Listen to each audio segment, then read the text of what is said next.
Hello and welcome to Roll for Topic, a roundtable discussion about topics related to running role-playing games. I'm Chris Salzman. And I'm Andy Rao. And Andy, if my voice sounds even lower than it normally does, it's because a couple days ago I talked for about 9 hours straight.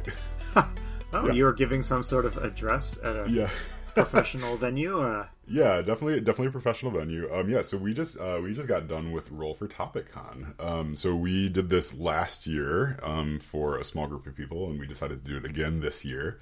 It was super fun. So it was on this last Saturday, so we're recording on a Monday, and we had about 15 people. I actually didn't get a total head count by the time we were done. I think it was 15 or 16 people came to a small venue in Ann Arbor, Michigan, and we played games all day. It was super fun. We did indeed. By the way, I think that the local Air Force and airport wait until we start recording podcasts, and they scramble helicopters and planes. So, listeners, if you hear air traffic in the background, that's what's going on. Yes, so Roll for Topic Con is officially an annual convention now that we've done it twice. Mm-hmm. So yes, it will be an annual convention from here until the end of time, I guess, is how it goes. That's right. You heard it here. We are committing to doing this until we die. So. It was great fun. So this was, again, we kind of kept it to people who had been on the podcast before and some other kind of like local friends and stuff like that. Just to keep it a bit smaller and more manageable. So I think what we wanted to do with this episode was give ourselves a chance to recap a bit and to maybe process some of it on air. Because as soon as the con ended, you had to jump in a car. So we actually haven't talked since the con ended. And so Indeed. What I wanted to do, Andy, was maybe we could do on air. There's this concept of stars and wishes. If you've heard of this before, so this is something that came out of, I don't know. There's a good article that maybe we can link to in the show notes about what stars and wishes are. But the basic idea is at the end of your gaming session, you say stuff that you really like. So this is your stars for the session, like stuff that was particularly great. Just moments that you really loved, and then your wishes are like things that you didn't get to do that you really wanted to, or stuff that you want to see more of in your next session. So we're going to apply that to the convention itself. Let's start with you. I guess what was one or some of your stars from the convention? Well, let's see. One star, I guess, is simply that I think there is merit in organizing something like this and kind of giving it that extra veneer of kind of being an official event versus like a hangout. Yeah. So with the size of the gathering we are looking at, 15 to 20 people, it's kind of right on the edge of something that you could call it a friend hangout and do it at someone's house. But we've chosen for the second year in a row to rent a venue, cater food, create a schedule of events, that sort of thing. And sometimes during this process, I've wondered, wouldn't this be easier if we just called this a friend hangout and show up at someone's house or lake house or something like that and do it? But I think that being there's just kind of a thrill at being at a game convention and following the schedule and.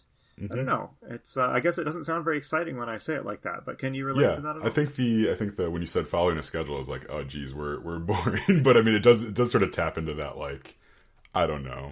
The reason we play games too, right, is to give a little bit of structure to our socialization.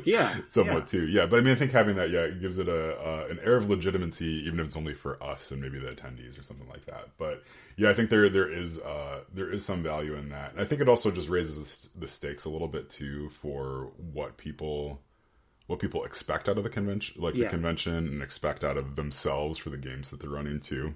Yeah, it's not like, I mean, if you're going to do something, this is a convention, so make it a little bit more special, maybe.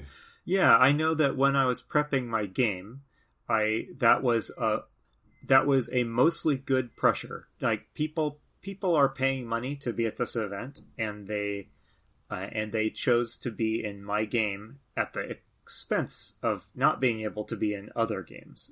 If this were a friend gathering, I could show up maybe a little less prepared and wing it a little bit more, but I felt some good pressure to, okay, Andy, you you can't wiggle out of this one. You need to show up, knowing the rules and ready to go. So of course, what I did is I showed up and I left all my pre-generated characters 2 hours away back at home. But yes, other than that, it worked great. Yeah, that's great. So maybe that's one of your wishes, is to not forget your pre-generated character sheets that you spent so much time on. Yeah. What? I guess let's just take a quick moment. What game did you end up running? Yeah, I ran the game that we talked about in a recent episode, Twilight 2000. Mm-hmm. I incorporated some of the ideas and advice that I got from that episode. So I want to thank you. And that was a star, getting to put into practice some advice that I had gotten, just a couple of weeks earlier from talking to you and finding out that it was good advice and it worked. Yeah, that's good. Successful podcast then, I guess. Yeah.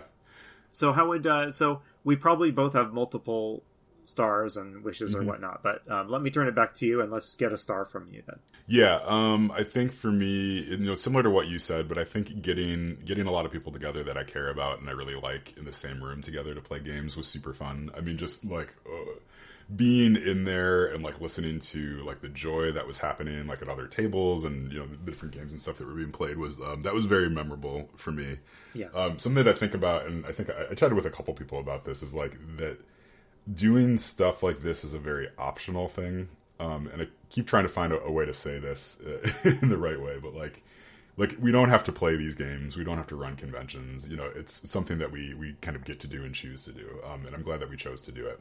For me, that was a real highlight. And then another star. So I ran a game of 5th edition that, again, we talked about a little bit of my anxieties about it a couple weeks ago. And that conversation really it gave me the hook that I needed to run that game successfully. And I was a flurry of activity basically since we stopped recording that episode 2 weeks ago, almost to the day, to when I actually got to run the game at the con. It was just it felt like I was firing on all creative cylinders, getting that ready. Yeah. So that was a really fun feeling, because it's been a while since I've had a good idea like that I think that I had to put together, and my brain needed to see it through, that sort of thing too. Yeah, so I'm happy about that, and happy how that game went. This was proof, not that I needed more proof, but this whole experience has been proof that gaming is most fun when it's done in community, and by community I mean a somewhat bigger crowd than just your immediate game group. Obviously, role playing is a community activity on some level, but there is something exhilarating about being in a room with 15, 20 other people that are excited about this hobby, with whom you can strike up a conversation about any of the games that you see around the room, and in our case, that having that podcast discussion was invigorating for both of us, I think. Yeah. I'm trying to think how many other spaces you get to walk into where you say oh, we're going to play a game of Morkborg, an improv heavy game of Morkborg that previous guest Nate was going to just kind of run off the cuff because we had an open spot, and then everybody was oh yeah, I know what that is, and we immediately had 5 people who were happy to volunteer to play. Right? It's that's a really cool thing when you're not just having to be explain from first principles what Dungeons and Dragons is, right? You can just sort of start with let's play Morkborg. So let's transition over to wishes, and I'll start with a kind of an easy one. So I played Tim Saucer ran a game of Shadowrun 2nd edition. So I maybe somewhat infamously like to slag off Shadowrun whenever it comes up. Yeah. So I was you know what, I'll play in this. I'll see what it's all about. The system is very much not for me, although it is very fun, and I'm super glad that I played. But the one wish that I had from that session was I couldn't find a good opening to use my Dwarven Mercenaries grenade. I really wanted to. These 2 grenades, I used them to threaten people a few times, but I didn't actually get to throw them because Tim showed me there's this amazing chart to handle how it ricochets and how much damage it does based on where you are. But so that was one wish. If I could go back, I would probably just hurl that grenade in the last combat just to see what happened. Well, yeah, definitely. Yeah. What about you? Let's see. A wish for me, I think it is pretty specific to the game I ran. I think ultimately, if the game could have gone another hour, I wouldn't have complained. Now, interesting.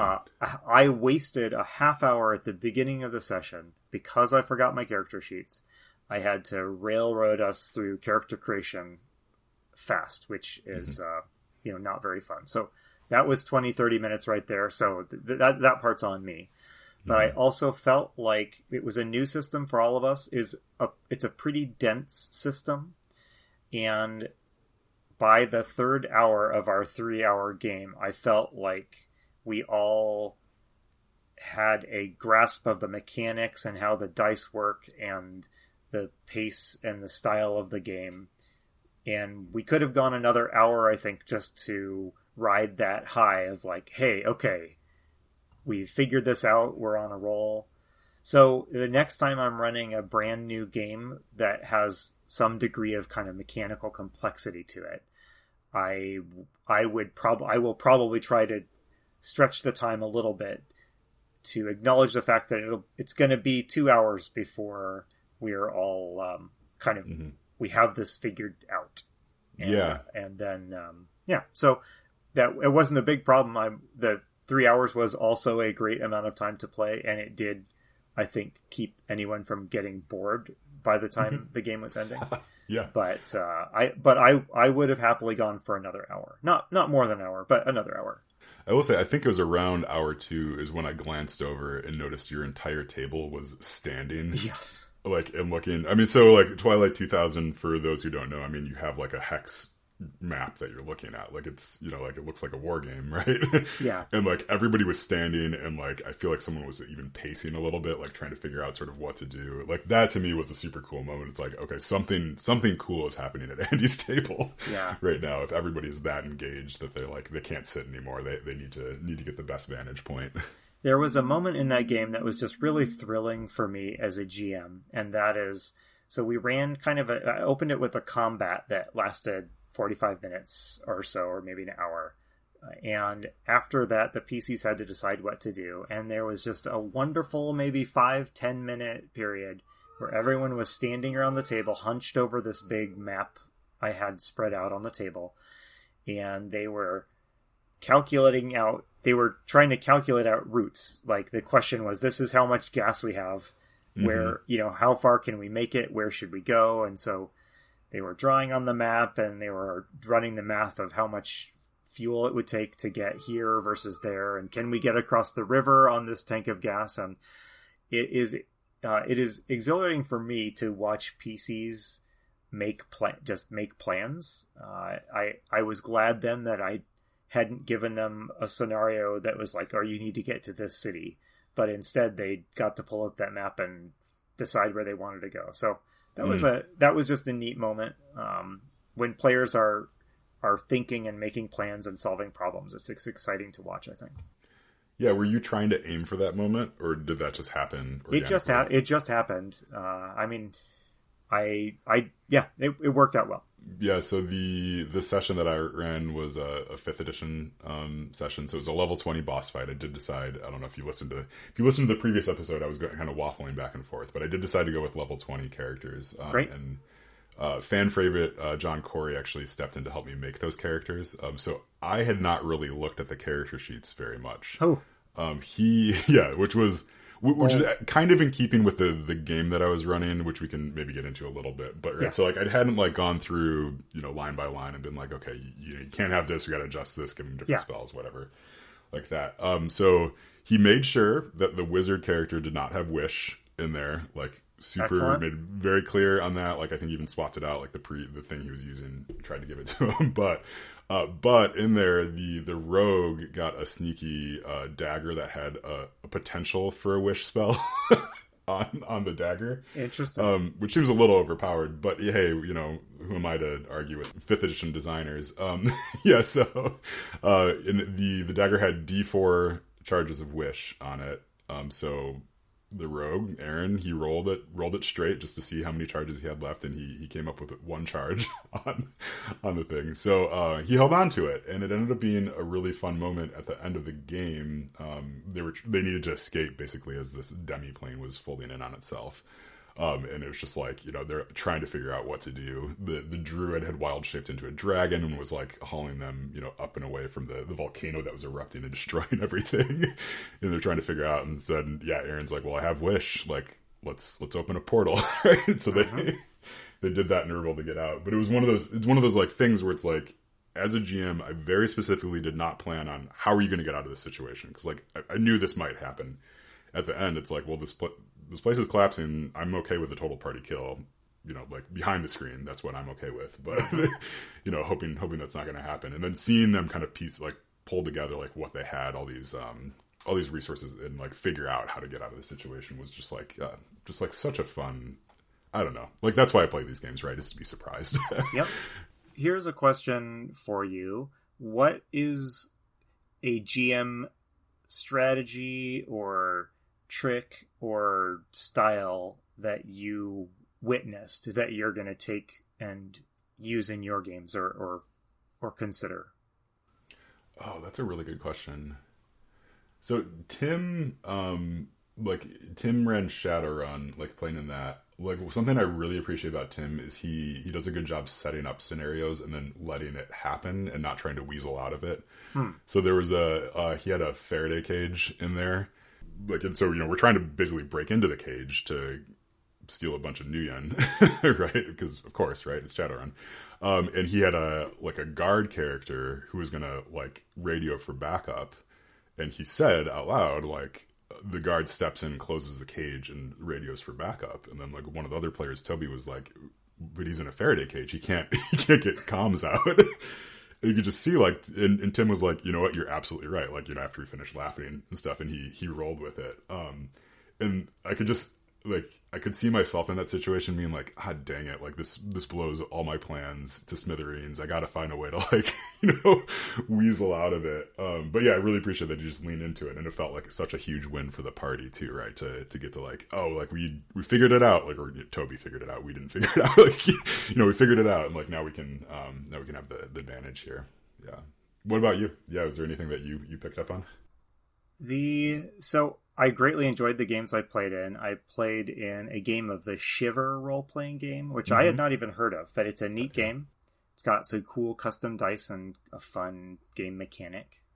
I'll be looking into it just going forward. I didn't look through the rules, so I'm just going on our scenario, which was a kind of World War II zombies action horror, and it seemed like a good action horror RPG. So I enjoyed that, and then I enjoyed playing Morkborg.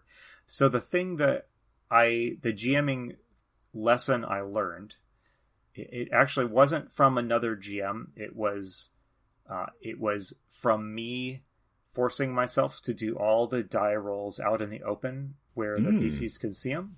And, interesting. And by doing that, committing myself to live with the result and not fudge. And I guess I hadn't realized how much I have come to rely on the ability to fudge something if it feels more comfortable to fudge it. And it turns out it was more fun to roll those dice out in the open and not know how it was going to go, and then and then stick to it. So that it was just one game. I'm really talking about maybe a total of 10 die rolls here, but I will say it was a good experience. I don't know if there's good reasons sometimes to not roll out in the open, but I personally, going forward, am going to roll in the open unless I really have a good excuse for not doing so. Interesting. Was that because you forgot your GM screen, or was that a decision you made? I had the GM screen. I didn't end up using it. It just, with this Twilight 2000 game, I wanted it to feel like a hex crawl. So they are traveling across a hex map, and I didn't stack the encounter deck or anything like that. I just drew completely randomly from the deck of random encounters, and I had just decided going in, I wanted it to be as much a surprise for me how the story went as it was for the PCs. So it turns out that is an experience I really liked. I liked not having any idea what was around the corner. Yeah, I'm going to do it more. I mean, you have to have faith in the players as well that they'll roll with the surprise because you haven't tailored it for them, But I don't know. I usually play with people that I have a lot of faith in anyway. So yeah, that's good. Yeah, that's makes me want to try it sometime. Yeah. Well, it worked. It worked well. It worked well in this scenario. Certainly, games where you simply need to do a lot of story prep in advance, and you can't afford to let the game get totally derailed by a random event. But this wasn't one of those games. So I wanted to bring up one other thing about the con. Do you have anything else that you wanted to raise? I'm going to kind of divert us a bit. I don't think so. Most of my other comments are things I'll want to chat with you about. There's a lot of logistics that go into putting even a small get together for 15 to 20 people. It's a lot of work. So, but you and I can chat about those nitty-gritty details off air. Yeah, I did want to say on air though, I really appreciated it. So Tim Saucer stepped up to really to help us do some organizational stuff. Yes. That was amazing, right? Yep. He really kind of kept us on track in a lot of ways, which I think is good because we both have a tendency to just sort of get too distracted by one problem, and he's like, we'll just make the decision to move on. Yes, that is one of the biggest things he brought to the planning was proposing that we do things rather than you and me would just endlessly back and forth about questions. So and then he helped out with food quite a bit and did the food orders and stuff, which it's like that sort of stuff takes a lot of time and effort and is pretty thankless, honestly, at most conventions. If anything, it'll get like a side note of someone complaining about the food, and it's like, right. I mean, seeing what goes into getting like anything together, I'm like, I'm gonna hug every event coordinator I ever see from here on out. Yes. Okay. So the one thing that I wanted to bring up is, so we had this thing called the swap table at the convention, and I wanted to raise this because I think this is something that everybody should steal if you're running a convention of any sort, honestly. So we have the swap table, which is set up that everybody brings the books that they're not using anymore, right? They have deluded themselves into thinking that they're going to run it, and then they realize that it's been 2 years and they haven't even cracked it open.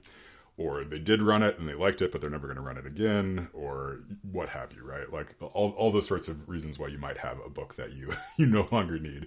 So everybody put that on the table, and then you could then go up and take whatever you wanted to after that. But because there's some really good stuff on that swap table that a lot of people want, we needed to have an order of who got to go first. So for the second year in a row, Andy, you put together this amazing quiz that we all took collectively to figure out like who would get to go first and second and third. Yes. Like that. And I just need to say, like, this was the hardest quiz I've ever taken. So tell everybody like what this was, and if you could give us an example of one of the questions, I would appreciate that too. We might have you read out all of them at some point and release it as like a bonus episode, but yeah. So tell us one of the questions. Yeah, it might be fun to spring some of those questions on a guest at any future episode. But yeah, well, I'm glad that you found that enjoyable because it was enjoyable for me to set up. But yeah, I wanted to create a quiz, and then your score on I wanted to create an RPG trivia quiz for GMs. But I also didn't actually want to.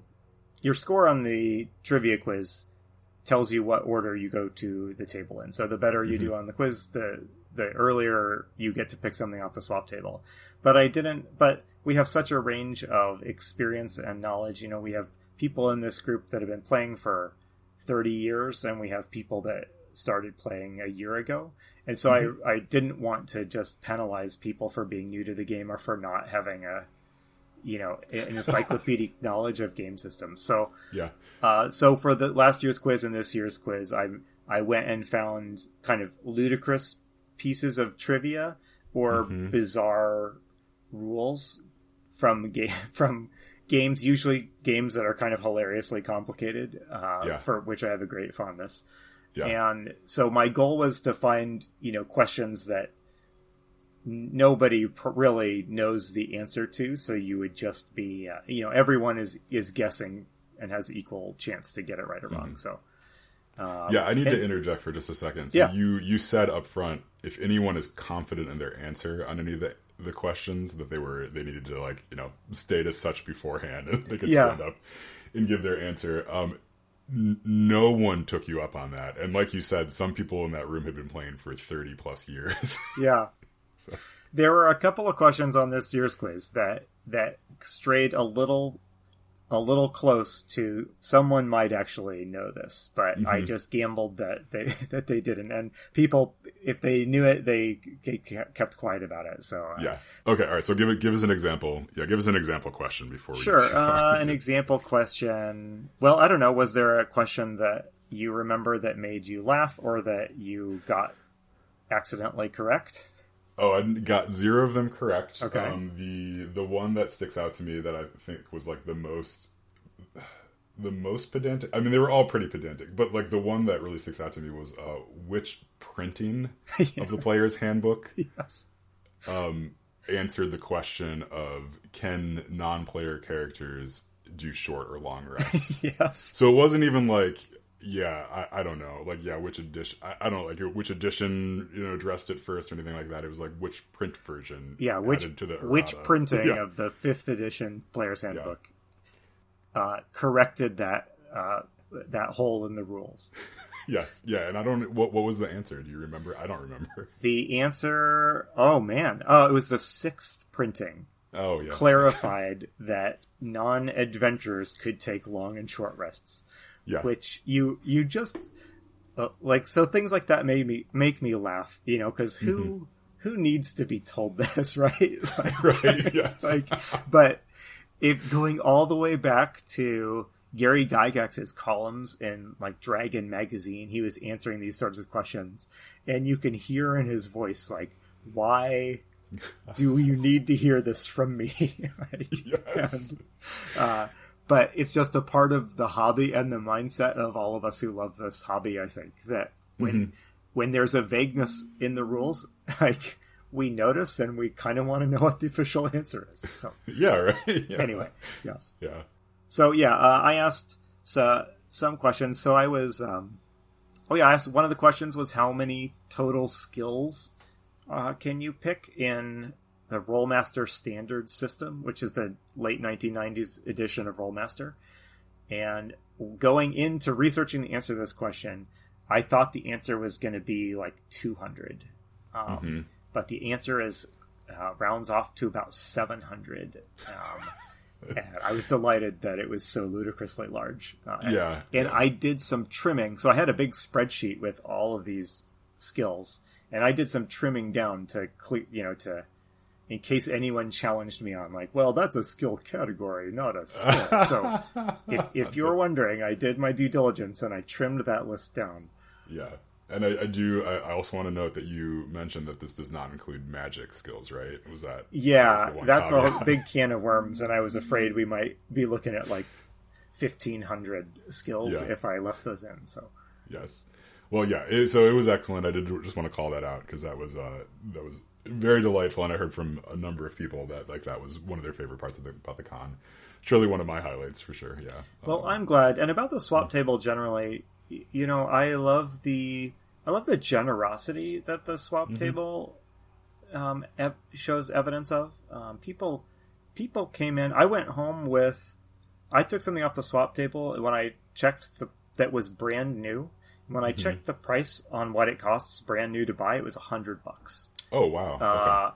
Okay. It was a Traveler 2380 box set, and the other thing I got was two All Flesh Must Be Eaten books. It's a 20-ish year old RPG, long out of print. I looked that up this morning to see how much it costs, and buying those 2 books off Noble Knight would set me back $150. Oh wow! So and it was like that with not everything. And the thing you bring to the swap table doesn't have to be worth $100. I don't know. There's just a real generosity, and the fact that people were delighted to see people pick their game. It is a heartwarming experience, as cheesy as that sounds. Yeah, I mean, I think for me, I threw. So there's a new D&D starter set that just came out. at Target like last week or so. I know it's hard to get too. I've hunted around on the Target site trying to get it. Wow. Okay, yeah. So I mean, I played enough of it. I ran a short session for someone a week or two ago, and that was like, this is fine. This is not for me, right? So I put that up there, but it's like that's. I mean, part of it I think is just when you do a convention like this where there's a high level of trust amongst the people. I mean, I think stuff like that can work well, right? Yeah. Like it's just like I could get a couple bucks from Noble Knight, or we could just sort of do a trade and. Yeah. Like you'll get something that you want, I'll get something that I want, and it all sort of works out in the wash. So I mean, I think that's just a cool part of the convention, I think. And the reason to do, going back to what you were saying at the beginning, like the reason to do it as more of a formal thing is you can create opportunities for stuff like that too. Yeah. So yeah. Absolutely. All right. Well, we are quickly getting into a conversation that's going to turn into logistics of running a con. So let's stop ourselves there. Yeah. And wrap up. Yeah. Again, it was a really good convention. Thank you for bearing with us as we talked about convention stuff for the past couple episodes, but we'll be back to our normal stuff. Next episode, I was just taking a quick look because we are coming up on episode 100, and I'm sure we'll do something special for episode 100. Yeah, I can't wait. I am holding on to my game idea. I'm going to pitch you on a game in our next episode. Okay. I look forward to hanging on to it. I had to make a saving throw to not just start babbling about it. But I had a game epiphany while watching a movie recently, and you're gonna get my pitch. Oh my goodness. Okay, we're going to record the next episode right away. But, yes. Okay, well, this has been Roll for Topic. I did want to bring up that, we're part of the Roll For It Media podcasting network. And our sister podcast, The Splat Book, is super great. It's John Corey and Kyle Latino. I love that podcast. I just started listening to their latest episode, which I think, this will be the latest one if you go look at their feed right now. They had Brandon Carruth on, who I think Brandon's been on our show as a player in one of our actual plays before. Yep. But they're playing the Wizard's Grimoire, which sounds like, just 10 minutes in, I'm like, I need to play this game. It sounds super fun. But the Splatbook has a knack of, they've been doing these actual play episodes over the summer, and they have a knack of just finding these great gems of games that all sound super fun. So go check it out at thesplatbook.com. Let's see, I have been Chris Salzman. And I've been Andy Rao. And remember, if your player's having fun, you're a great GM.